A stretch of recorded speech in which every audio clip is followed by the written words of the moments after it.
আসসালামু আলাইকুম। Welcome to Bushra's simple life. কেমন আছেন আপনারা সবাই? নিশ্চয়ই আল্লাহর রহমতে অনেক ভালো আছেন। আমি বুশরা আরেকটি নতুন ব্লগ নিয়ে আপনাদের মাঝে চলে এসেছি। এটা আমেরিকা থেকে আসার কয়েকদিন পরেরই রেকর্ড করা আমার কিছু ব্লগ কি মানে ক্লিপস আরকি। আর তখন মনটা অনেক খারাপ ছিল। প্লাস বাচ্চাদেরও স্কুল খুলে গিয়েছে। তো স্কুল থেকে মানে বাচ্চাদেরকে ড্রপ অফ করে আসার পথে আমি কিছু ফুল নিয়ে আসলাম।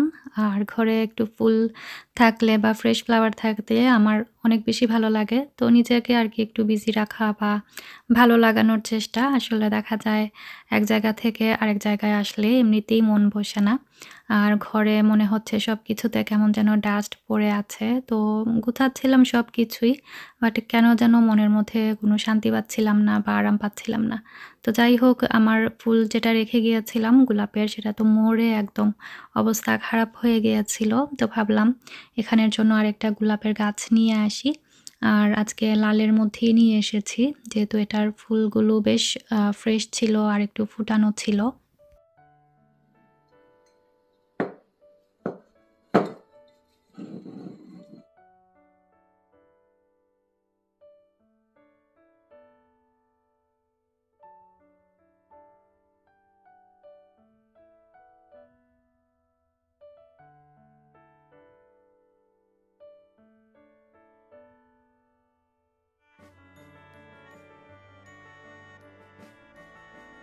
ফুল কেন যেন আমার এত ভালো লাগে, স্পেশালি সাদা রঙের ফুলগুলো।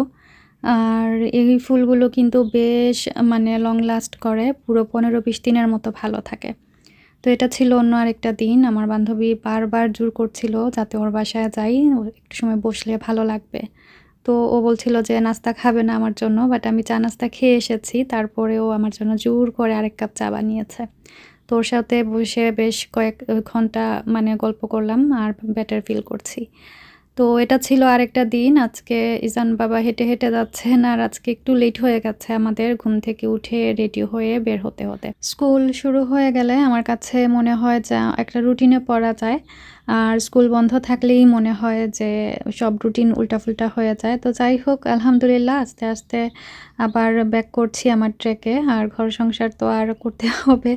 তো বাজার সদাই সবকিছুই লাগে। তো আসার পরে এই মানে বের হয়েছিলাম গ্রোসারি বাজারের জন্য।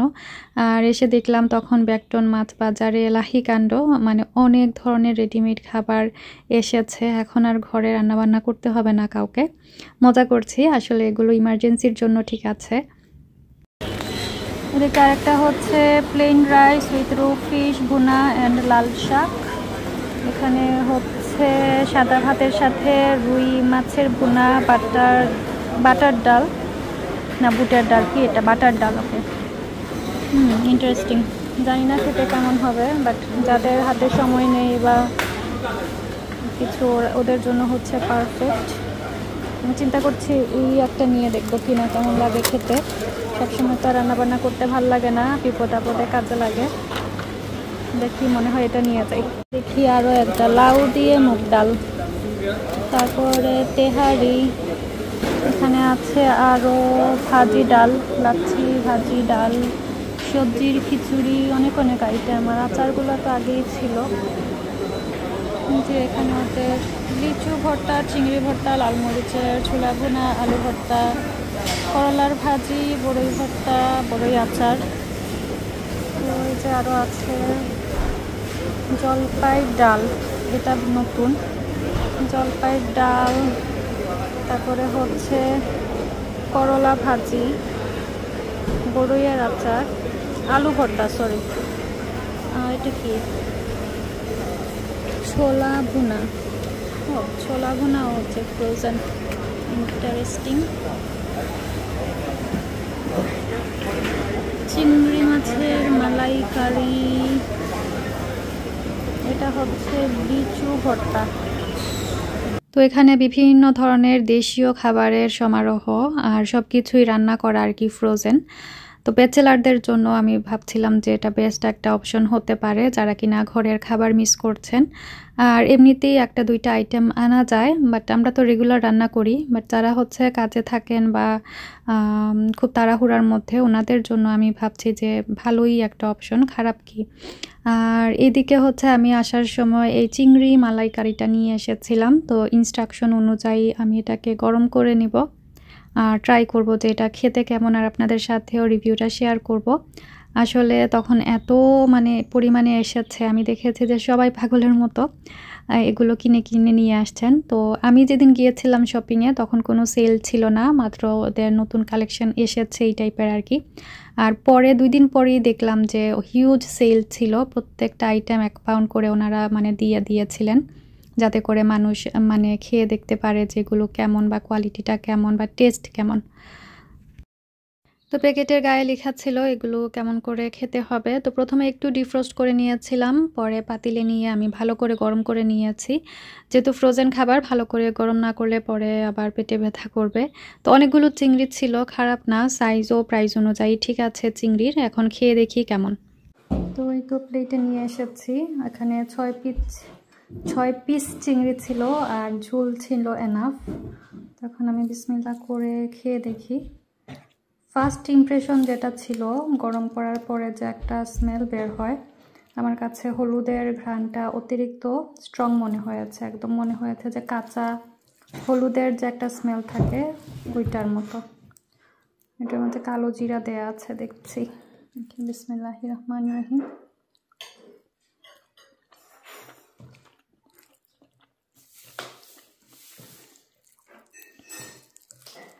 ঝাল আছে, ফ্লেভার মালাইকারির ঠিক আছে মনে হচ্ছে না, বাট চিংড়ির কারি মনে হচ্ছে আমার কাছে। খারাপ না, ঠিক আছে, ইমার্জেন্সির কাজ চালানো যাবে, বাট একদম ওয়াও না আর একদম ফেলে দেওয়ার মতো না। আমি যদি আউট অফ 10 দিতে হয় র্যাঙ্কিং, আমি এটাকে কত দিব, 6-7 এরকমই দিব। রেডিমেড প্যাকেটের খাবার কিনে তো আর আমাদের সংসার চলবে না, রান্নাবান্না করতেই হবে। তো বাজার সদাই নিয়ে এসেছিলাম, আর আজকে রুই মাছ ভুনা করব গাছের টমেটো দিয়ে।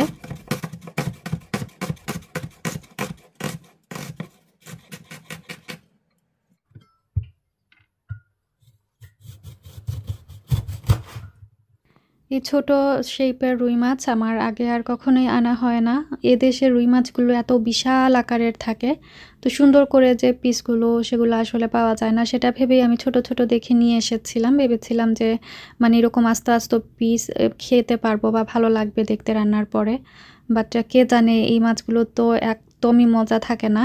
আমি আর তবা করেছি যে ছোট রুই মাছ আমি আর কোনোদিনও নিয়ে আসবো না। তো আমি লেবু চিপে হলুদ মরিচ দিয়ে খুব ভালো করে এগুলোকে ধুয়ে পরিষ্কার করে নিয়েছিলাম, যাতে করে কোনো স্মেল এর মধ্যে না থাকে। তো মাছ পরিষ্কার করা হয়ে গেছে, এখন আমি একটু মশলাপাতি দিয়ে এটাকে হালকা ফ্রাই করে নেব। তো আমি হলুদ মরিচ আর অল্প একটু লবণ দিয়ে দিয়েছি।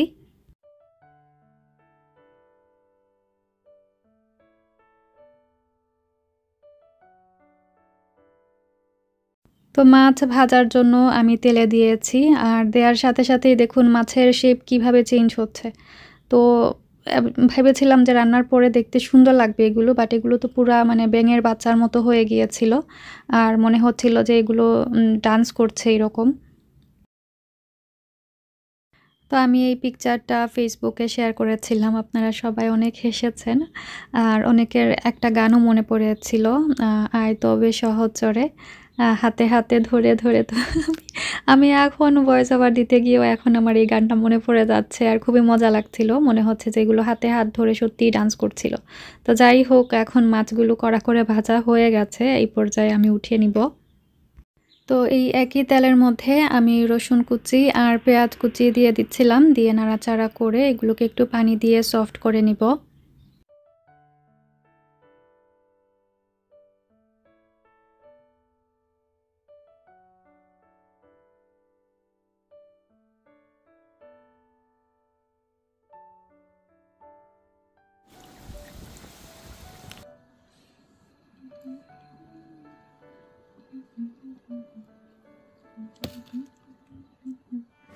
তো এক দৌড় দিয়ে গার্ডেন থেকে একটা মরিচও নিয়ে আসলাম। আজকে রান্নার মধ্যে এই মরিচটা ইউজ করব, এতে করে খুব সুন্দর একটা ফ্লেভার অ্যাড হবে। এদিকে আমার পেঁয়াজ সফট হয়ে এসেছে, এখন আমি গুঁড়া মশলাগুলো অ্যাড করে দিব। তো মশলাপাতি কষানো হয়ে গেছে, এই পর্যায়ে ভেজে রাখা মাছগুলো আমি মশলার মধ্যে দিয়ে দেব, আর আমার গাছের কিছু কাঁচা পাকা টমেটো এর উপর থেকে দিয়ে দিব। রান্নাটা সত্যি অনেক কষ্ট করে মজা করে রান্না করার চেষ্টা করেছিলাম, বাট মাছের কারণে এই খাবারটা তেমন মজা হয়নি যেমনটা হওয়ার কথা ছিল। তো কি আর করা, আসলে মাছের মজাই হচ্ছে তরকারির মজা। আপনি যতই কষ্ট করে রান্না করুন, মাছ যদি ফ্রেশ না হয়, ভালো না হয়, তখন কিন্তু রান্নার মানে সেই টেস্টটা আসে না। তো যাই হোক, আমার ঘরে ধনেপাতা ছিল না, তো গার্ডেন থেকে আমার কিছু পেঁয়াজ পাতা নিয়ে এসেছিলাম, সেগুলো কেটে উপর থেকে দিয়ে দিয়েছি। তো আমার রান্না প্রায় শেষের দিকে। আর রুই মাছের এই কারিটা কিন্তু খেতে অনেক বেশি মজার হয় যদি এই রেসিপিটা আপনারা ফলো করেন। যদিও বা আমার মাছটা তেমন মজা হয়নি আজকে, শুধুমাত্র মাছের কারণে। রান্না ঠিক আছে। আমার রান্নায় কোনো মানে গাফিলাতি হয়নি। তো যাই হোক, আমি ব্লগের একদম শেষ প্রান্তে চলে এসেছি। আশা করছি আজকের ব্লগটি আপনাদের ভালো লেগেছে। দেখা হবে, কথা হবে নেক্সট আরেকটি ব্লগে। Stay happy, stay connected. আল্লাহ হাফিজ।